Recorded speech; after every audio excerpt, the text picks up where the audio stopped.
abamumanyako abamutegeerako fe amutali tukyali bato. Benedicto Kiwanuka naye yali mwana munabuddu nga Elias Lukwago.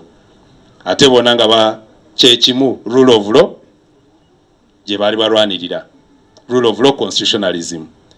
So Judicial oba esiga eddamuzi buli mwaka bategeka okujjukira Benedicto Kiwanuka. Ku mwaka guno oguwedde mu Gwomwenda 25 era ne batuyita nga bannamateeka, naye ate ku lukalala ne batatwa mukisa okwogera eri eggwanga.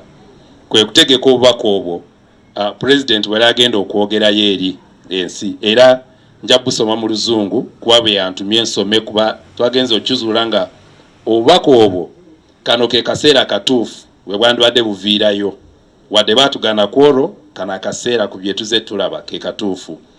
Era buli title, do you allow me to use English? If you can't stand what Ben Kiwanuka died for, keep him out of your mouth. A title, that's the title. The first part is a betrayal of Ben Kiwanuka's legacy. That Ben Kiwanuka was a man of many accomplishments.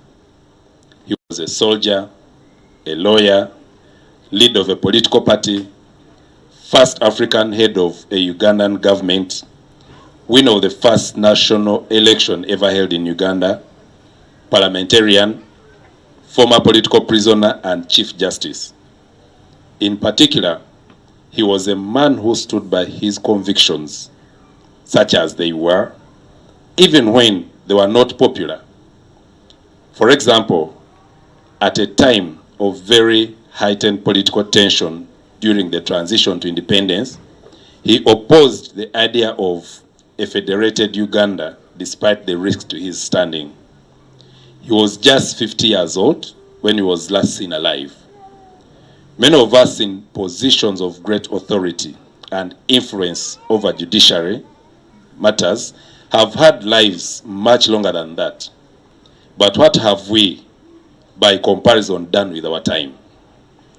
On September 21st, 1972, Chief Justice Kiwanuka was forcibly taken from the premises of the High Court by armed men, presumed to have been government security agents.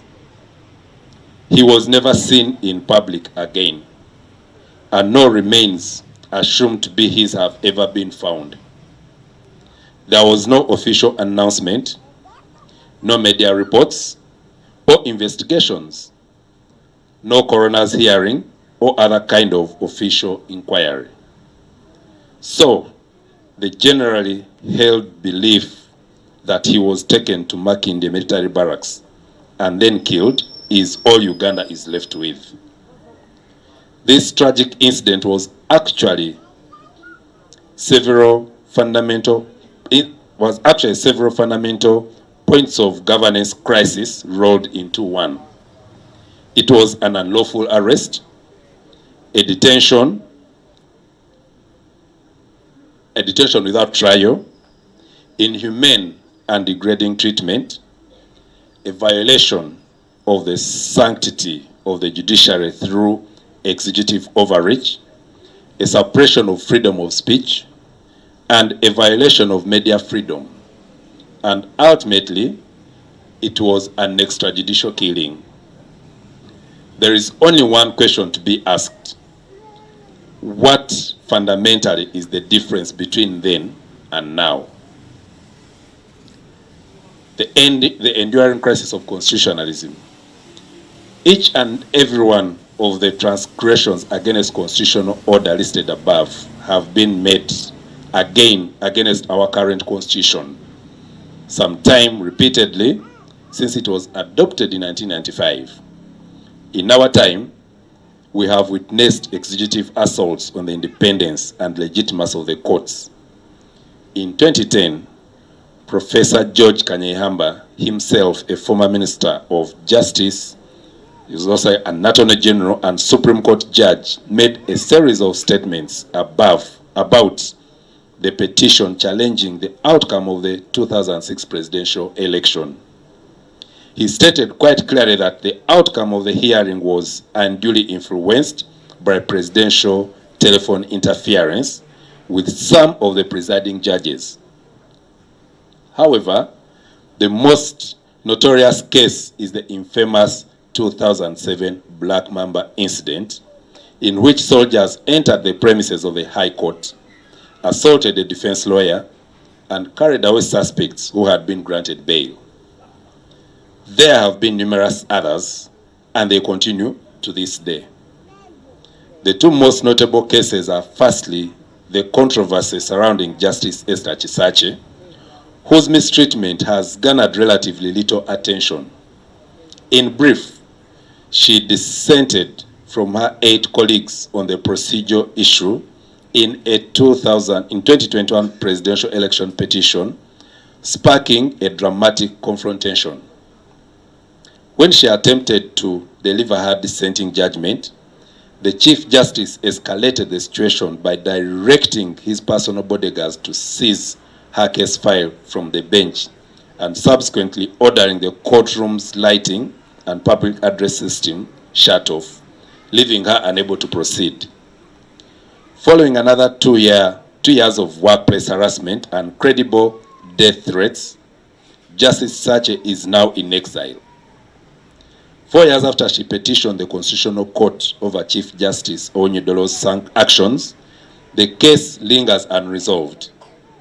Meanwhile, Francis Jimara, Senior Counsel, Owonyedolo's personal lawyer in the Chisache petition, is set to keynote the Ben Kiwanuka Memorial Lecture, an event celebrating judicial integrity and accountability, the very principles Chisache's petition seeks to uphold.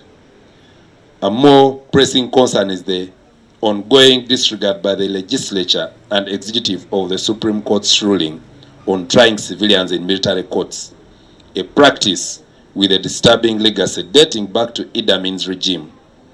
Recently, this issue has gained notoriety with the cases of National Unity Platform members and the high-profile case of Dr. Kizza Besigye and Haj Obed Lutare, which prompted the Supreme Court to rule that civilians should not be tried in military courts.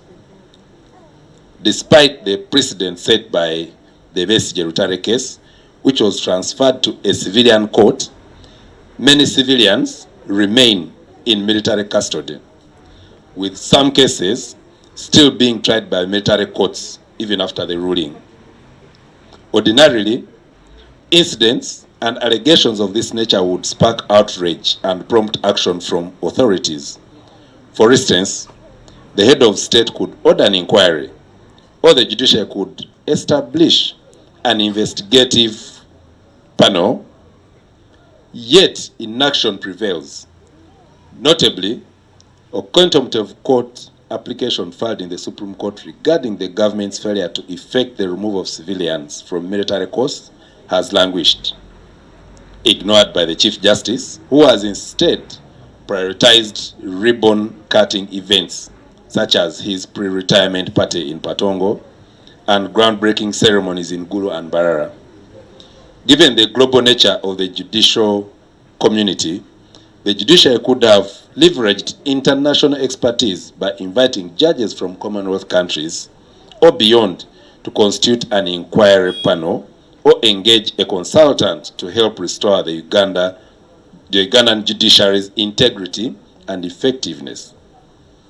Now, judicial collusion and stagnation. What do we have today? This is where the problem is. It would be bad enough if we are witnessing impotence on the part of the Chief Justice and of the judiciary as a whole in the face of these transgressions. But what is worse is that this time round, we are also witnessing actual collusion on the part of the leadership of the judiciary in support of the actions of our constitutionally out-of-control executive. It even raises the question of the incidents within the judiciary. If Justice Sache's statements are anything to go by, then it means that administrators within the judiciary's bureaucracy are now expected to obey malicious and even unlawful instructions. For instance, switching off the public address system, blocking allowances, denial of medical leave, etc., coming from the office of the Chief Justice. This is now a whole other issue itself. In holding this event, we are honoring the legacy of service and conviction that we seek to follow, or are we holding this event to formally meet an important calendar date for the judiciary, or maybe to cover up our own shortcomings by giving the public the false impression that what we do these days is in our respective legal roles, is what Ben Kiwanuka would have been doing if he were with us today. The simple fact now is that justice has stagnated in Uganda. We should all know the statistics by now. 46.5% of prisoners are on remand. Nearly half have now exceeded whatever period they would have served if found guilty of whatever charges they face. The bench is understaffed by about 69% as of October 2024. Only 31% of approved judicial positions were filled. At the same time, it faces a case backlog of over 42,588 according to the Judiciary Annual Report of 2023-2024. The 2024 Auditor General's review found that some cases took between 1 and 22 years to conclude. As a result, the prisons are generally filled beyond capacity to the rate of 356%, which accounts for 79,804 prisoners against a holding capacity of 22,419. That is as of June in 2005, leading to severe congestion, overcrowding, and illness. There are no indications of any official plan to lead the system out of this mess. This can be seen in the published program for the day. It is clearly laid out in a way that very deliberately smothers all possibility of an honest and radical ventilation of all these critical issues under a thick blanket of formalistic procedure. The late Chief Justice Ben Kiwanuka is made present in name only and not in spirit. Stagnation is not statistic. It breeds decay. If we do not seek to constantly renew our commitment to the pursuit of justice by challenging ourselves to be true to the oaths we swore and the vows we made, we will become undertakers to a dying system and societal breakdown.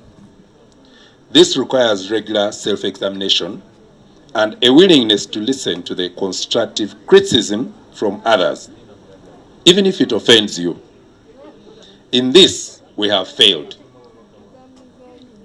It would appear that everyone in authority simply seeks to use the power conferred on them to make decisions by leaning only on their personal preferences and understanding.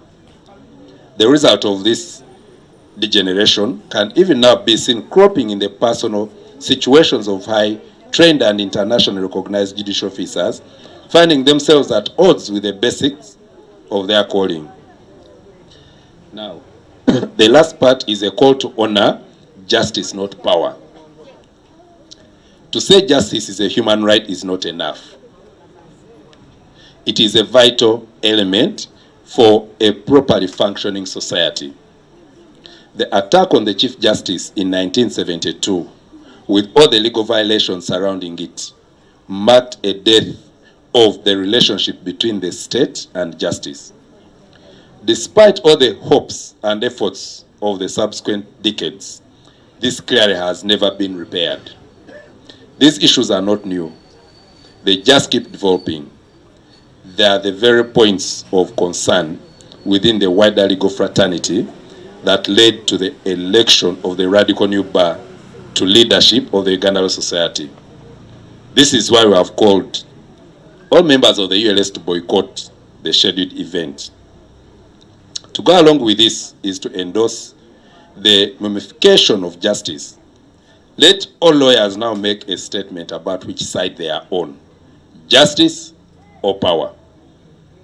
Until we as the legal fraternity can be like Ben Kiwanuka, or show a serious plan for working towards becoming more like him. We should simply keep his name out of our mouths. Our demands of and recommendations to the judiciary have long been in the public domain. We wait to hear something positive come back. That is the end of the president's speech. Unfortunately, we've still not had anything positive from this judiciary, despite our efforts. Now, Elias Lukwago is the Ben Kiwanuka we are talking about here. The only slight difference is that right now we have a slight idea of where Elias Lukwago is.